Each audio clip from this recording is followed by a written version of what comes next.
Okay, welcome back everyone.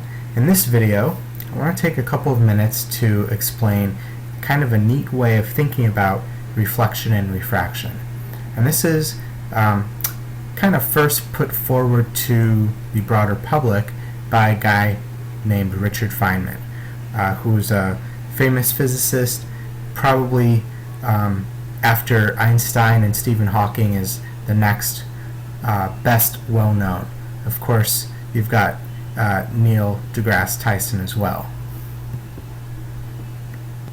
But anyways, what Feynman said was that basically light tries to go everywhere.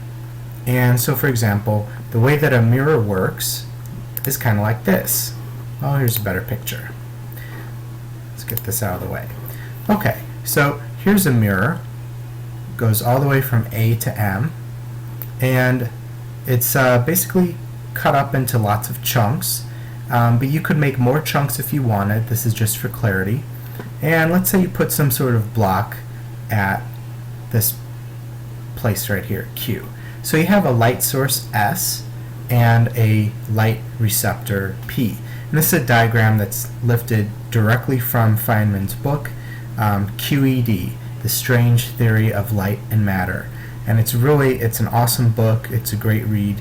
There's minimal math. It's just kind of one of those books, after you read it, it's just kind of enlightening. But anyways, what Feynman said is that light takes every possible path. So each of these represents a ray of light that is leaving the source and striking the mirror. And rather than obeying straight up the law of reflection, each of these rays of light will then somehow go directly to the receptor at point P. So let's not talk about the details of how that happens, but hopefully what you can understand is that if light is traveling at the speed of light, then at location A it's taking the most time to go from S to bounce off the mirror and to get all the way over to P.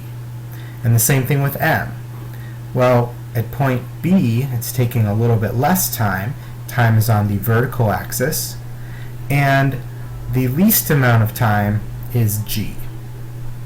Okay, now that's not too surprising, but what that means also is that paths F and H are almost the least amount of time. Okay. Now what Feynman did was he envisioned kind of a ticking clock, like the second hand of a watch that sort of moved around very quickly. If you think about the very first lab that we did, the Zany Zircon Zingers, the marble would trip the switch and the clock would immediately start rotating at a very quick rate. So imagine that light has its own clock.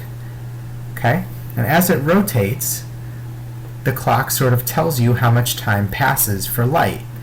Okay, well, these arrows down here kind of represent all of those different times that light could take. They're kind of like little vector arrows in a way. And so what Feynman did was he said, well, let's add up all these arrows. Let's see what happens. And really what seems to happen is that if you have light which is taking a certain amount of time that's hitting point A, it's actually going to interfere with light, for example, that hits point L or something like that. And the reason for this is if an arrow is pointing one way, it's kind of like at the crest of a wave, and if an arrow points the other way, it's kind of at the trough. So basically what Feynman was saying is that the light that hits at the far left edge of the mirror will interfere destructively with light that hits the far right edge, and same. So like these will all pair off until you get to the very middle. And when you get to the middle, the light is so much in phase that it won't interfere constructively, it won't interfere destructively, it will interfere constructively. So another way of saying that is that the reason that the law of reflection works is that light is interfering constructively with itself. And that is a very strange idea, that this is how light actually behaves. No one would say, oh, well, light has to go out in all directions. It's kind of counterintuitive.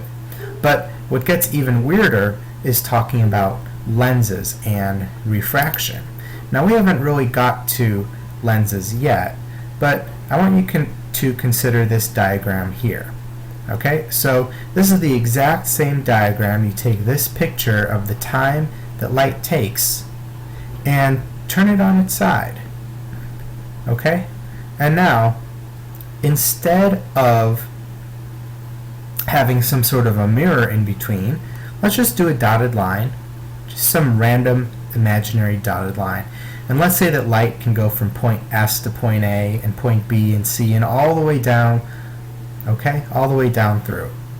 Now, why would light do that? That's a really good question, but let's just pretend that it does.